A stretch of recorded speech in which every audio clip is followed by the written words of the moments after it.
வணக்கம். சுப்ரீம் செய்திகளுக்காக இரா செல்வமணி. இன்றைய முதன்மை செய்திகள். மகளிர் மற்றும் மாற்றுத்திறனாளிகள் மேம்பாட்டு கழகத்தில் பணிபுரிந்த ஓய்வு பெற்ற மகளிர் மேம்பாட்டு பல்நோக்கு ஒருங்கிணைப்பாளர் மற்றும் பல்நோக்கு உதவியாளர்களுக்கு பணிக்கொடை வழங்கும் நிகழ்ச்சி புதுச்சேரி சட்டப்பேரவை வளாகத்தில் நடைபெற்றது. முன்னாள் அமைச்சர் சாய் சரவணகுமார் பாலியல் புகாரை விசாரித்து நடவடிக்கை எடுக்க வேண்டிய துணைவேந்தர் நடவடிக்கை எடுக்காமல் போராட்டம் நடத்திய மாணவர்கள் மீது தாக்கியது வன்மையாக கண்டிக்கத்தக்கது. இது எதனால் என்றும் அவர் கேள்வி எழுப்பினார். புதுச்சேரி அரசு தேசிய மனநல திட்டம் சார்பில் உலக மனநல தினம் மாதத்தை முன்னிட்டு புதுச்சேரி அரசு மனநல திட்டத்தின் சார்பாக மேட்டுப்பாளையம் ஆரம்ப சுகாதார நிலையத்தில் இருந்து கதிர்காமம் இந்திரா காந்தி மருத்துவக் கல்லூரி வரை உலக மனநல விழிப்புணர்வு பேரணி நிகழ்ச்சி நடைபெற்றது. மகளிர் மற்றும் மாற்றுத்திறனாளிகள் மேம்பாட்டு கழகத்தில் பணிபுரிந்த ஓய்வு பெற்ற மகளிர் மேம்பாட்டு பல்நோக்கு ஒருங்கிணைப்பாளர் மற்றும் பல்நோக்கு உதவியாளர்களுக்கு பணிக்கொடை வழங்கும் நிகழ்ச்சி புதுச்சேரி சட்டப்பேரவை வளாகத்தில் நடைபெற்றது. புதுச்சேரி மகளிர் மற்றும் மாற்றுத்திறனாளிகள் மேம்பாட்டு கழகத்தில் பணிபுரிந்த ஓய்வு பெற்ற மகளிர் மேம்பாட்டு பல்நோக்கு ஒருங்கிணைப்பாளர் மற்றும் பல்நோக்கு உதவியாளர்களுக்கு பணிக்கொடை வழங்கும் நிகழ்ச்சி புதுச்சேரி சட்டப்பேரவை வளாகத்தில் நடைபெற்றது. முதற்கட்டமாக 582 ஓய்வு பெற்ற மகளிர் மேம்பாட்டு பல்நோக்கு ஒருங்கிணைப்பாளர் மற்றும் பல்நோக்கு உதவியாளர்களுக்கு ரூபாய் 10,72,00,000 காசோலையினை முதலமைச்சர் அவர்கள் வழங்கினார். இந்நிகழ்ச்சியில் சட்டப்பேரவை தலைவர் செல்வம், சமூக நலத்துறை அமைச்சர் ஜெயக்குமார், மகளிர் மற்றும் குழந்தைகள் மேம்பாட்டுத்துறை இயக்குனர் செல்வி, முத்துமீனா, மேலாண் இயக்குனர் திருமதி சாந்தி ஆகியோர் பங்கேற்றனர். முன்னாள் அமைச்சர் சாய் சரவணகுமார் பாலியல் புகாரை விசாரித்து நடவடிக்கை எடுக்க வேண்டிய துணைவேந்தர் நடவடிக்கை எடுக்காமல் போராட்டம் நடத்திய மாணவர்கள் மீது தாக்கியது வன்மையாக கண்டிக்கத்தக்கது. இது எதனால் என்றும் அவர் கேள்வி எழுப்பினார். சட்டப்பேரவையில் செய்தியாளர்களை சந்தித்த முன்னாள் அமைச்சர் சாய் சரவணகுமார், மத்திய அரசின் கட்டுப்பாட்டில் உள்ள புதுச்சேரி மாநிலத்தில் 51 மொழிகள் பேசக்கூடிய 198 நாடுகளைச் சேர்ந்த மக்கள் வாழ்ந்து வருகின்றனர்.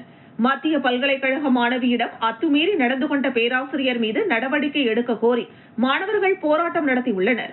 பாலியல் புகாரை விசாரித்து நடவடிக்கை எடுக்க வேண்டிய துணைவேந்தர் நடவடிக்கை எடுக்காமல் போராட்டம் நடத்திய மாணவர்கள் மீது தாக்கியது வன்மையாக கண்டிக்கத்தக்கது. மாணவர்கள் போராட்டத்திற்கு பதில் சொல்ல வேண்டியது அரசின் கடமை. இதில் புதுச்சேரி துணைநிலை ஆளுநர், முதலமைச்சர், கல்வித்துறை அமைச்சர், சட்டத்துறை அமைச்சர் ஆகியோர் தலையிட்டு மாணவர்களை அழைத்து பேசி போராட்டத்திற்கு முடிவு காண வேண்டும் என வலியுறுத்தினார். மாணவர்களை தாக்கிய காவல்துறையினர் மீதும் சஸ்பெண்ட் நடவடிக்கை எடுத்து விசாரணை கமிஷன் அமைத்து மாணவர்கள் பிரச்சினைக்கு தீர்வு காண வேண்டும் என்றும் வலியுறுத்தினார். சாய் சரவணன் குறித்து முதலமைச்சர் தெரிவித்த பதில் குறித்து கேள்வி எழுப்பியதற்கு எந்த பிரச்சனைக்குமே வாய் திறக்காத முதலமைச்சர் சாய் சரவணன் பிரச்சனைக்கு வாய் திறந்திருப்பது மகிழ்ச்சி அளிக்கிறது என்று தெரிவித்தார். ஊசுடு தொகுதியில் முதலமைச்சர் தலைமையில் 28 பணிகள் மேற்கொள்ளப்பட்டு நடைபெற்றுள்ளது. மக்களுக்கு விரோதமான திட்டங்கள் கொண்டு வரும் போது அதை எதிர்த்தால் அந்த திட்டங்களை கைவிட்ட முதலமைச்சர் தான் நமது முதலமைச்சர். அவர் என்னை பற்றி பேசுவது மிகவும் சந்தோஷமாக உள்ளது என்று தெரிவித்தார். ஆதிதிராவிடர் நலத்துறையில் இயக்குநராக இருந்த இளங்கோவன் பணியிலிருந்து மாற்றப்பட்டு 1 மாதத்திற்கு மேலாக காத்திருப்போர் பட்டியலில் வைக்கப்பட்டுள்ளார். இது எதனால் என்றும் அவர் கேள்வி எழுப்பினார். அதை போய் தடுத்து அந்த மாணவர்களை போலீஸ் அடிச்சிருக்க பண்ணினது கண்டிக்கத்தக்க செயல்தான். நெற்றிக்கண் திறப்பினும் குற்றம் குற்றம் தான். ஏன்னு சொன்னாக்க இனத்தின் விழியாம் மொழியை காக்க இன்னைக்கு தமிழ் மொழியாகட்டும், தமிழ்நாடாகட்டும், புதுச்சேரி மண்ணாகட்டும் அத்தனையுமே காக்கப்பட்டது யாராலன்னா மாணவ செல்வங்களால் தான் காக்கப்பட்டது. ஏன்னு சொன்னா ஆந்திரால கடந்த காலங்களில் தமிழ் மொழியை அழிக்கிறதுக்காக எடுக்கப்பட்ட போராட்டங்களை தடுத்து நிறுத்தின ஒரு இனம் கேட்ட மாணவ சமுதாயம் தான். அப்பேற்பட்ட மாணவ சமுதாயம் ஒரு நியாயத்தை கேட்குதுன்னா அதுக்கு சொல்ல வேண்டியது அரசாங்கத்துடைய கடமை. புதுச்சேரி அரசு தேசிய மனநல திட்டம் சார்பில் உலக மனநல தினம் மாதத்தை முன்னிட்டு புதுச்சேரி அரசு மனநல திட்டத்தின் சார்பாக மேட்டுப்பாளையம் ஆரம்ப சுகாதார நிலையத்தில் இருந்து கதிர்காமம் இந்திரா காந்தி மருத்துவக் கல்லூரி வரை உலக மனநல விழிப்புணர்வு பேரணி நிகழ்ச்சி நடைபெற்றது.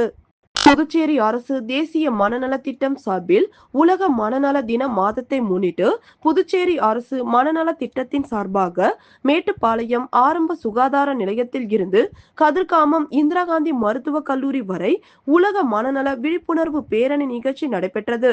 இதில் புதுச்சேரி காவல்துறை முதுநிலை கண்காணிப்பாளர் கலைவாணன் மற்றும் இந்திரா காந்தி மருத்துவக் கல்லூரி இயக்குனர் உதயசங்கர், மனநலத்துறை திட்ட அதிகாரி டாக்டர் பாலன், மனநல மருத்துவர்கள் மதன், அரவிந்த், வித்யா கலந்து கொண்டு கொடி அசைத்து பேரணியை துவக்கி வைத்தனர். இந்த பேரணி கதிர்காமம் புதுச்சேரி வீதிகளை உலக மனநல முழக்கங்கள் மற்றும் கையேடு பதாதைகளை ஏந்தி செவிலிய மாணவர்கள் கலந்து கொண்டனர். இந்த பேரணியை தேசிய மனநல திட்ட அதிகாரி டாக்டர் பாலன் பொன்மணி ஸ்டீபன், மனநல மருத்துவர்கள் மதன், அரவிந்தன், வித்யா மற்றும் மனநல ஆலோசகர் ராஜா பொன்னி, மனநல செவிலியர் பிரியதர்ஷினி அவர்கள் பேரணி நிகழ்ச்சியை ஒருங்கிணைத்தனர். இதில் மதர் தெரசா செவிலியர் கல்லூரி, ஏஜிபி செவிலியர் கல்லூரி, இந்திராணி செவிலியர் கல்லூரி, மணக்குள விநாயகர் செவிலியர் கல்லூரி, ஈஸ்ட் கோஸ்ட் செவிலியர் கல்லூரி மற்றும் விநாயகா மிஷன் செவிலியர் கல்லூரி மாணவிகள், மாணவர்கள் மற்றும் ஆசிரியர் பெருமக்கள் என 400க்கும் மேற்பட்டோர் பேரணியில் கலந்து கொண்டனர். இதைத் தொடர்ந்து காலை 10 மணி அளவில் கதிர்காமம் இந்திரா காந்தி மருத்துவக் கல்லூரி கருத்தரங்கு கூடத்தில் உலக மனநல தின மாதத்தை முன்னிட்டு கருத்தரங்க நிகழ்ச்சியை மருத்துவ இயக்குனர் உதயசங்கர், காவல்துறை கண்காணிப்பாளர் ரகு நாயகம் மற்றும் மனநல திட்ட அதிகாரி டாக்டர் பாலன் பொன்மணி ஸ்டீபன் நிகழ்ச்சியை தொடங்கி வைத்தனர். இந்நிகழ்ச்சியில் டாக்டர் பாலன் பொன்மணி ஸ்டீபன் மனநல திட்ட அதிகாரி வரவேற்புரை நிகழ்த்தினார். நடைபெற்ற பேச்சு போட்டியில் கலந்து கொண்ட மாணவர்களுக்கு பரிசுகள் வழங்கப்பட்டது. அதனைத் தொடர்ந்து சிறப்பு விருந்தினர் டாக்டர் மதன், மனநலத்துறை மருத்துவர் அவர்கள் மன அழுத்தம் மற்றும் போதைப் பொருட்களால் ஏற்படும் தற்கொலை தடுப்பு முறைகள் மற்றும் அவற்றை எவ்வாறு கையாள்வது என்று மாணவர்கள் இடையே கலந்துரையாடல் நிகழ்ச்சி நடைபெற்றது. அதனைத் தொடர்ந்து டாக்டர் அரவிந்தன், மனநல மருத்துவர் அவர்கள் மாணவர்களிடையே தற்கொலை எண்ணங்கள் எவ்வாறு கையாள்வது என்று விளக்கமாக எடுத்து கூறினார். அதனைத் தொடர்ந்து நிகழ்ச்சியின் இறுதியாக மனநல மருத்துவர் டாக்டர் வித்யா நன்றி உரை வழங்கினார். நிகழ்ச்சியை தேசிய மனநல ஆலோசகர்கள், மனநல செவிலியர்கள் மற்றும் மனநல ஊழியர்கள் நிகழ்ச்சி ஏற்பாடுகளை செய்திருந்தனர்.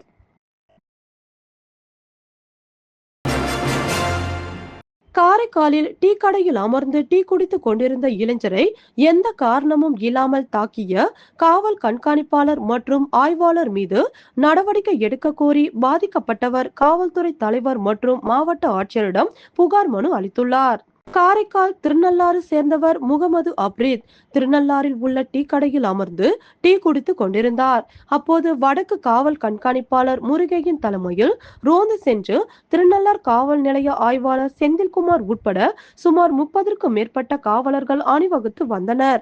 அப்போது டீ கடையில் அமர்ந்து டீ குடித்துக் கொண்டிருந்த முகமது அப்ரீத்தை அழைத்த கண்காணிப்பாளர் முருகையன் மற்றும் செந்தில்குமார் லத்தியால் தாக்கியுள்ளனர். மேலும் அணிவகுப்பில் வந்த ஒரு சில போலீசாரும் தாக்கியதாக கூறப்படுகிறது. இதில் படுகாயம் அடைந்த முகமது அப்ரீத் அரசு மருத்துவமனை சென்று சிகிச்சை பெற்றார். எதனால் தன்னை தாக்கினார்கள் என்று தெரியாமல் மன உளைச்சலில் இருந்த முகமது அப்ரீத் காவல்துறை தலைவர் மற்றும் மாவட்ட ஆட்சியரை சந்தித்து மனு அளித்தார். அந்த மனுவில் டீ கடையில் அமர்ந்து டீ குடித்துக் கொண்டிருந்த தன்னை எந்த காரணமும் இல்லாமல் தாக்கிய கண்காணிப்பாளர் முருகையன் மற்றும் ஆய்வாளர் செந்தில்குமார் உள்ளிட்ட காவலர்கள் மீது நடவடிக்கை எடுக்க வேண்டும் என வலியுறுத்தியதுடன் போலீசார் தாக்கியதற்கான சிசிடிவி ஆதாரங்களையும் அவர் வழங்கினார். மார்பக புற்றுநோய் விழிப்புணர்வு நடைப்பயணம் புதுச்சேரி கடற்கரை சாலையில் நடைபெற்றது. C square cancer care and research centre Puducherry சார்பில் ஜேசிஐ பாண்டிச்சேரி மெட்ரோ மற்றும் இந்தியா டர்ன்ஸ் பேங்க் புதுச்சேரி கிளை ஆகியவற்றுடன் இணைந்து அக்டோபர் மாதத்தை முன்னிட்டு மார்பக புற்றுநோய் விழிப்புணர்வு நடைப்பயணம் கடற்கரை சாலையில் நடைபெற்றது. நிகழ்ச்சியின் சிறப்பு விருந்தினராக போக்குவரத்து காவல்துறை முதுநிலை காவல் கண்காணிப்பாளர் திருமதி நித்யா ராமகிருஷ்ணன் கலந்து கொண்டு கொடி அசைத்து விழிப்புணர்வு பேரணியை தொடங்கி வைத்தார். இந்த நடைப்பயணத்தில் இந்தியன் ரெட் கிராஸ் சொசைட்டி உறுப்பினர்கள், ராக் செவிலியர் கல்லூரி, மணக்குள விநாயகர் செவிலியர் கல்லூரி மாணவ மாணவிகள் மற்றும் தன்னார்வலர்கள் பங்கேற்றனர். பிங்க் ரிப்பனை கையில் ஏந்திய பங்கேற்பாளர்கள் மார்பக புற்றுநோய் தடுக்கலாம், விழிப்புணர்வே ஆயுள் என்ற கருத்தை மக்களிடம் பரப்பினர். நிகழ்ச்சியில் C square MGR cancer care and research centre நிர்வாக இயக்குனர் doctor Damodara Kumaran, doctor Ilavarasi, general மேனேஜர்கள் சதீஷ் மற்றும் Sabareeswar, red cross society chairman doctor Lakshmipathi, நிர்வாக குழு உறுப்பினர் ஐயனார், யூத் ரெட் கிராஸ் ஒருங்கிணைப்பாளர் அருண் நாகலிங்கம், ஜேசிஏ பாண்டிச்சேரி மெட்ரோ முன்னாள் தலைவர்கள் சுந்தர வடிவேலு, வெங்கடேசன், சந்திரகுமரன், விநாயகம் மற்றும் ரெட் கிராஸ் சொசைட்டி ஆயுட்கால உறுப்பினர்கள் கந்தசாமி, கணபதி, சிவசங்கர், இருசப்பன் ஆகியோர் கலந்து கொண்டு நிகழ்ச்சியை சிறப்பித்தனர். முன்னதாக புற்றுநோய் சிறப்பு மருத்துவர் டாக்டர் தாமோதர குமார் பேசுகையில், மார்பக புற்றுநோயின் ஆரம்ப அறிகுறிகளை அடையாளம் காணும் முக்கியத்துவம், தானே தன்னை சுய பரிசோதனை செய்வது மற்றும் அவ்வாறு துரிதமாக கண்டறிதல் மூலம் நோயை கட்டுப்படுத்தும் வழிகள் குறித்து விளக்கினார். மேலும் விழிப்புணர்வு மற்றும் பரிசோதனை முகாம்களின் தேவையை வலியுறுத்தினார். விளம்பர இடைவேளைக்கு பிறகு செய்திகள் தொடரும். புது உலகம், புது வாழ்க்கை, அதை ஒரு இளவரசியை போல கடந்து செல்லணும். அதுக்கு நம்மளை அலங்கரிக்க முகல் காலகட்டத்தின் கலாச்சாரத்தை தழுவி அற்புதமான தங்க நகைகளை மெஹஃபில் கலெக்ஷனாக உருவாக்கி தருது ஜோசா லூகாஸ். மெஹஃபில், இனி மனங்களை வெல்லலாம். Mehfil, classical Mughal design jewelry from Josa Lucas. புது உலகம், புது வாழ்க்கை, அதை ஒரு இளவரசியை போல கடந்து செல்லணும். அதுக்கு நம்மளை அலங்கரிக்க முகல் காலகட்டத்தின் கலாச்சாரத்தை தழுவி அற்புதமான தங்க நகைகளை மெஹஃபில் கலெக்ஷனாக உருவாக்கி தருது ஜோசா லூகாஸ். மெஹஃபில், இனி மனங்களை வெல்லலாம். Mehfil, classical Mughal design jewelry from Josa Lucas. Thirubuvanai வரத்து வாய்க்கால் மற்றும் ஊரல் வாய்க்கால் தூய்மைப்படுத்தும் பணியினை சட்டமன்ற உறுப்பினர் அங்காளன் பூஜை செய்து தொடங்கி வைத்தார். புதுச்சேரி திருபுவனை தொகுதி மணாடிப்பட்டு கொம்யூன், திருபுவனை கிராமம், திருபுவனை உபரி நீர் வாய்க்கால், திருபுவனை வரத்து வாய்க்கால் மற்றும் ஊரல் வாய்க்கால் தூர்வாரும் பணிக்கான பூமி பூஜை ரூபாய் 5,81,000 மதிப்பீட்டில் பொதுப்பணித்துறை சார்பில் நடைபெற்றது. இதில் திருபுவனை தொகுதியின் சட்டமன்ற உறுப்பினர் அங்காளன் கலந்து கொண்டு விழாவிற்கு தலைமை தாங்கி பூமி பூஜை செய்து பணியினை தொடங்கி வைத்தார். நிகழ்ச்சியில் செயற்பொறியாளர் ராதாகிருஷ்ணன், உதவி பொறியாளர் ஸ்ரீநாத், இளநிலை பொறியாளர் பாலாஜி மற்றும் ஊர் பிரமுகர்கள், பொதுமக்கள், சட்டமன்ற உறுப்பினரின் ஆதரவாளர்கள் உட்பட பலர் கலந்து கொண்டனர். லாஸ்பேட்டை தொகுதியில் உழவர்கரை நகராட்சி மூலம் மீன் அங்காடியினை சட்டமன்ற உறுப்பினர் வைத்தியநாதன் திறந்து வைத்தார். லாஸ்பேட்டை தொகுதி உழவர்கரை நகராட்சி சார்பாக நீண்ட ஆண்டுகளாக சாலையில் வியாபாரம் செய்து வந்த பெண்கள் மிகவும் பாதிக்கப்பட்டு இருந்தனர். இந்த நிலையில் தொகுதி சட்டமன்ற உறுப்பினரிடம் இது குறித்து கோரிக்கை வைத்தனர். இதனையடுத்து உழவர்கரை நாகராஜ் அதிகாரிகளுடன் கலந்து ஆலோசனை செய்த பின்பு அப்பகுதியில் இருந்த அரசு இடத்தை மீன் அங்காடியாக மாற்றி அமைத்து கொடுத்துள்ளார். மேலும் அவர்களுக்கு கழிப்பறை வசதியும் தயார் செய்து உள்ளார். இதன் திறப்பு விழா நடைபெற்றது. இதில் தொகுதி சட்டமன்ற உறுப்பினர் வைத்தியநாதன், உழவர்கரை நகராட்சியான சுரேஷ் ராஜ் மற்றும் துறை சார்ந்த அதிகாரிகள், மீன் வியாபார பெண்கள் உட்பட பலரும் கலந்து கொண்டனர். புதுச்சேரி லாஸ்பேட்டையில் செயின் பறிப்பு சம்பவங்களை தடுக்க ரகசிய கண்காணிப்பில் ஈடுபட்டு வரும் சிபிசிஐடி போலீஸ் அதிகாரி என கூறி மூதாட்டியை நம்ப வைத்து நகையை கொள்ளையடித்த மர்ம நபர்களை காவல்துறையினர் தேடி வருகின்றனர். புதுச்சேரி லாஸ்பேட்டையில் செயின் பறிப்பு சம்பவங்களை தடுக்க ரகசிய கண்காணிப்பில் ஈடுபட்டு வரும் சிபிசிஐடி போலீஸ் அதிகாரி என கூறி தனியே சென்ற மூதாட்டியை நம்ப வைத்து அவருக்கு உதவி செய்வது போல் நாடகமாடி 3 பவுண்ட் தாலி செயினை ஏமாற்றி திருடி வைத்துக்கொண்டு அதற்கு பதில் ஜல்லி கற்களை காகிதத்தில் மடித்து கொடுத்து அனுப்பிய மர்ம நபர்களை போலீசார் தேடி வருகின்றனர். புதுச்சேரி அடுத்த தமிழக பகுதியான பட்டானூர் கலைவாணன் நகர் விரிவு பகுதியை சேர்ந்தவர் சாந்தி வீட்டு வேலை செய்து வருகிறார். தனது வேலைகளை முடித்துவிட்டு லாஸ்பேட்டை குறிஞ்சி நகர் பகுதியில் வசித்து வரும் தனது மகனை பார்க்க குறிஞ்சி நகர் விரிவு 2வது குறுக்கு தெரு அருகே சென்ற பொழுது அங்குள்ள மரத்தின் கீழே நின்றிருந்த மர்ம நபர்கள் 2 பேர் சாந்தியை அழைத்து தங்கள் சிபிசிஐடி போலீஸ் அதிகாரிகள் எனவும் இப்பகுதியில் செயின் பறிப்பு அதிகம் நடப்பதால் இதனால் சாதாரண உடையில் ரகசியமாக கண்காணித்து வருவதாகவும் இங்கு செயினை போட்டுக்கொண்டு செல்ல வேண்டாம், செயினை கழட்டி பையில் வைத்துக் கொண்டு செல்லுமாறு போலீசார் தோரணையில் மிரட்டியுள்ளனர். மேலும் நகை அணிந்து தனியாக வந்தால் 1000 ரூபாய் அபராதம் விதிப்பதாகவும் கூறியதால் அதிர்ச்சி அடைந்த மூதாட்டி கழுத்தில் அணிந்திருந்த 3 சவரன் தாலி செயினை கழட்டியுள்ளார். உடனே அதை வாங்கி போலீஸ் ஆபீசர் காகிதத்தில் மடித்து மூதாட்டியின் பையில் வைத்துள்ளனர். அதன் பிறகு மகன் வீட்டிற்கு சென்ற மூதாட்டி பையில் இருந்த காகித பொட்டலத்தை பிரித்து பார்த்த பொழுது அதில் தங்க செயினுக்கு பதிலாக ஜல்லி கற்கள் இருந்ததை கண்டு அதிர்ச்சி அடைந்தார். இது குறித்து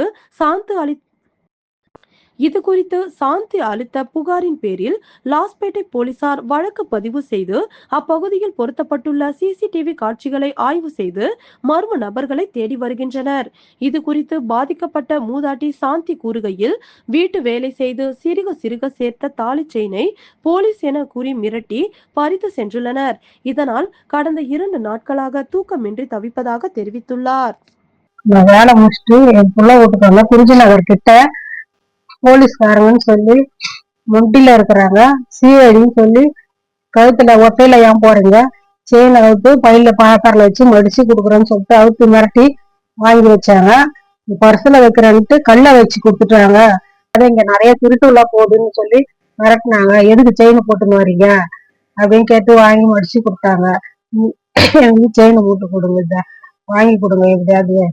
எங்க போலீஸ் கிரைம் போலீஸ்ன்னு சொன்னாங்க, சிஐடின்னு சொன்னாங்க. சிஐடின்னு சொல்லி இந்த மாதிரி வாங்கி செயின் எடுத்துன்னு போயிட்டாங்க, கல்லை வச்சு கொடுத்துட்டு. மகளிர் மற்றும் மாற்றுத்திறனாளிகள் மேம்பாட்டு கழகத்தில் பணிபுரிந்த ஓய்வு பெற்ற மகளிர் மேம்பாட்டு பல்நோக்கு ஒருங்கிணைப்பாளர் மற்றும் பல்நோக்கு உதவியாளர்களுக்கு பணிக்கொடை வழங்கும் நிகழ்ச்சி புதுச்சேரி சட்டப்பேரவை வளாகத்தில் நடைபெற்றது.